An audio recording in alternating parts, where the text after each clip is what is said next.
Sobat OMK, kembali dalam Renungan Daily Fresh Juice Spesial Edisi OMK, Jumat 20 Agustus 2021.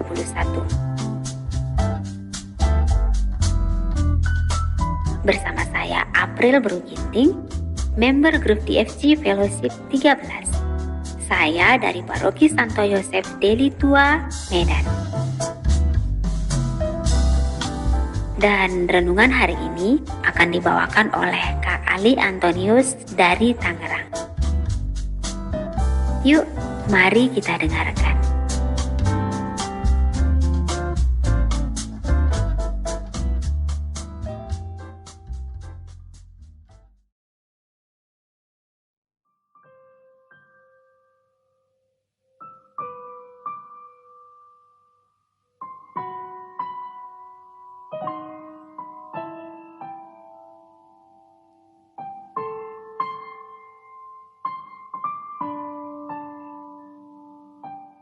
Sahabat Fresh Juice yang terkasih, kita bertemu lagi. Saya Ali, member OMK Daily Fresh Juice 13. Saya dari Paroki Hati Santa Perawan Maria, Tapak Nuda, Tangerang. Baik, mari kita siapkan hati untuk meneguk jus segar hari ini yang diambil dari Injil Matius, pasal 22 ayat 34-40. Ketika orang-orang Farisi mendengar bahwa Yesus telah membungkam orang-orang Saduki, berkumpullah mereka. Seorang dari antaranya, seorang ahli Taurat, bertanya kepada Yesus untuk mencobai dia. "Guru, hukum manakah yang terbesar dalam hukum Taurat?"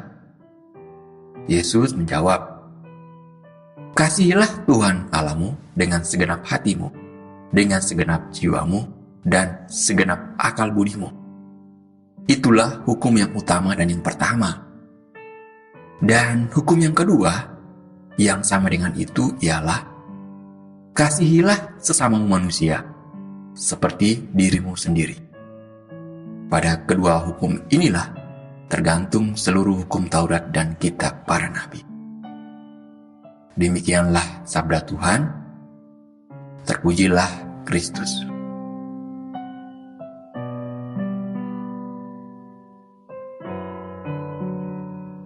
Sahabat Fresh Juice yang terkasih, hari ini bacaan Injil memberitahu kita Yesus yang kembali dijebak setelah berhasil membuat orang Saduki tidak berkutik. Orang Farisi seolah kepo. Mereka ingin ikutan menjebak juga. Tapi mereka berhati-hati karena pertanyaan mereka sebelumnya tentang membayar pajak kepada Kaisar sudah gagal. Lihat di Matius 22 ayat 15. Dan kita tahu Yesus sekali lagi berhasil memberi jawaban yang membuat mereka mati kutu. Jika orang Farisi menjebak Yesus dengan pertanyaan soal hukum yang terutama, kita ini terkadang menguji Yesus dengan menuduhnya menghukum kita jika doa kita belum dikabulkan atau hidup kita terus-menerus dirundung masalah. Jujur saja, saat begitu, kita biasanya banyak mengomel kepada Tuhan.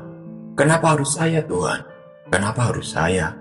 Padahal saat kita dapat rezeki, jarang itu kita bertanya, "Kenapa harus saya yang dapat ya?" Kita ini kalau lagi ada maunya, kita bisa doa sepanjang malam atau novena sepanjang hari. Misal ada interview pekerjaan atau ada ujian yang penting. Dan jika itu berhasil, kita malah lebih dulu update foto-foto di sosmed. Lalu party-party. Ucapan syukur kepada Tuhan, ya nanti-nanti. Makanya pernah ada yang bilang, terkadang ucapan syukur dari mulut itu terucap ketika disertai dengan uang di tangan. Padahal anjuran dalam bacaan Injil di atas, mengasihi Tuhan di segenap akal budi, segenap hati, Tuhan tidak mau hanya 50% atau hanya 60%, karena ini bukan diskon belanja. Tuhan mau 100% dari kita. Toh, Yesus juga matinya 100% kok. Dan jujur saja, praktek ini susahnya bukan main. Kenapa? Karena mengasihi itu adalah pilihan bebas. Dan memang, yang ditulis pada bacaan Injil di atas adalah intisari dari hukum Taurat, bukan ajaran Yesus. Mengasihi itu bukan suatu kewajiban. Kita tidak mengasihi karena kita diperintahkan demikian. melainkan karena kehendak bebas kita sendiri. Dan akan menjadi sempurna jika kita mengasihi tanpa syarat. Allah Bapa kita sangat mengasihi kita tanpa syarat. Ia mengasihi semua orang yang baik ataupun yang berdosa. Ia bahkan rela mengutus putranya sendiri khusus untuk datang menemui orang-orang yang berdosa itu. Sahabat Yesus yang terkasih, lalu hukum yang kedua yang tidak kalah sulitnya, kita diminta memperlakukan orang lain seperti diri kita sendiri. Oke, jujur saja, belajar mengasihi orang lain itu sebenarnya bertentangan dengan sifat kita yang biasanya suka mementingkan diri sendiri. Karena kita itu terkadang mengasihi orang lain ya karena ada maunya. Belajar mengasihi itu mungkin saja mudah jika orang yang kita kasihi balik mengasihi kita. Tapi Yesus menegur kita, apakah upahmu jika mengasihi orang yang mengasihi kamu? Bukankah pemungut cukai pun melakukan hal demikian? Jadi, kita orang Kristen hidup dengan standar yang lebih tinggi. Kasih itu bisa saja dipelajari dalam suasana yang sunyi, yang tenang. Tapi praktiknya, kita tidak bisa hanya duduk diam di dalam kamar, dengar renungan sepanjang hari. Karena kasih akan diuji saat kita berhadapan dengan orang-orang yang secara karakter itu unik, menjengkelkan, dan banyak menimbulkan frustrasi. Saat ini, kita mungkin saja sedang berada dalam suatu pekerjaan dengan bos yang super menyebalkan. Lalu punya pasangan yang tidak kalah bosi juga. Jadi, gak di kantor, gak di rumah, berasa punya bos terus.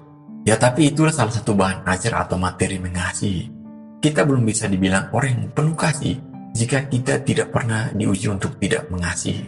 Apalagi untuk UMK dalam kaitannya dengan pencarian pasangan. Kita mudah sekali mengasihi seseorang yang pekerjaannya mapan, karirnya mentereng, tampilnya keren, dan semua terlihat menjanjikan di masa depan. Tapi itu akan teruji saat pasangan kita dipecat dari pekerjaan, usahanya bangkrut, sakit yang berkepanjangan, serta ketika kata-kata manis dan rayuan tidak bisa lagi dimasak untuk dimakan. Saat itulah kasih kita akan diuji. Sahabat Yesus yang terkasih, menurut saya, belajar mengasihi itu jika kita berusaha mendisiplinkan motivasi kita dalam melakukan suatu tindakan. Yang orang zaman sekarang bilang, bukan modus. Kita belajar mengasihi Tuhan 100%. Karena memang Tuhan sudah lebih dulu mengasihi kita, total, bahkan lebih. Sedangkan jika kita mengasihi orang lain 100%, mungkin saja kasih kita itu didiskon sama dia lagi, ya mungkin baliknya cuma 50%, tapi tak apalah, karena memang dari awal, motivasi kita bukan untuk dapat balasan. Saya belajar ini ketika join di suatu komunitas rohani dan juga persekutuan doa. Dia bertemu dengan orang yang banyak latar belakangnya, suku, ras, keluarga, karakter. Dan itu adalah pengalaman yang paling kaya untuk melatih kita. Dan di dalamnya saya punya sebuah cerita. Jadi saya kebetulan punya teman di persekutuan doa, kita akrab sekali. Dia baru saja menikah. Dulu, sebelum menikah kita gampang sekali bertemu untuk melakukan banyak aktivitas. Dia juga sering main ke tempat kita juga sering main ke tempatnya. Dan nikahannya pun kita ikut bantu. Tapi setelah kelar menikah, susah sekali orang ini untuk kita ajak bertemu. Selalu saja ada alasan jika diajak. Lalu saya mulai ada pikiran aneh ini. Loh, kok dulu waktu ada maunya saja gampang sekali dihubungi? Itu karena sudah 2 kali janji di akhir pekan dengan 2 tanggal yang berbeda.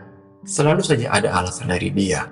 Dia yang menentukan tanggal, lalu tiba-tiba dia juga yang membatalkan.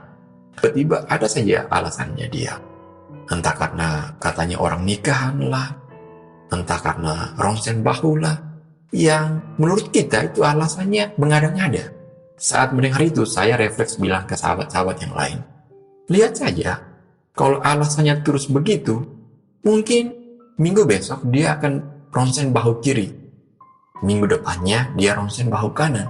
Nanti minggu depannya lagi Mungkin saja dia yang ronsen balik dokternya. Hei, nggak boleh gitu. Saya ditegur oleh sahabat saya.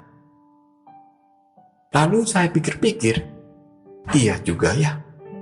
Malah pribadi saya ini yang bermasalah kalau begitu. Berarti motivasi saya dulu itu nggak benar. Dulu saya bantu dia karena memang saya ingin mendapatkan balasan. Dari situ saya belajar untuk berusaha menggeser motivasi saya jika saya melakukan suatu tindakan. Ya, saya tidak perlu berharap untuk mendapatkan suatu balasan. Karena tidak setiap orang mempunyai hati seperti kita. Dan belajar dari pengalaman itu, soal susahnya waktu untuk bertemu, saya ingin menutup perenungan ini dengan mengutip kata-kata Rick Warren, bahwa salah satu ekspresi terbaik dalam mengasihi adalah waktu. Dan waktu baik untuk belajar mengasihi adalah sekarang. Karena kita tidak tahu berapa lama lagi kita memperoleh kesempatan untuk mengasihi lagi. Selamat mencoba. Kemuliaan kepada Bapa dan Putra dan Roh Kudus, seperti pada permulaan, sekarang, selalu, dan sepanjang segala abad. Amin.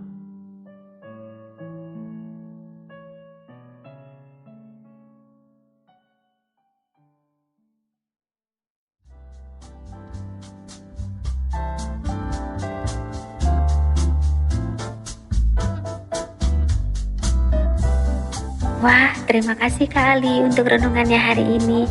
Sahabat OMK, mari kita sama-sama belajar mengasihi.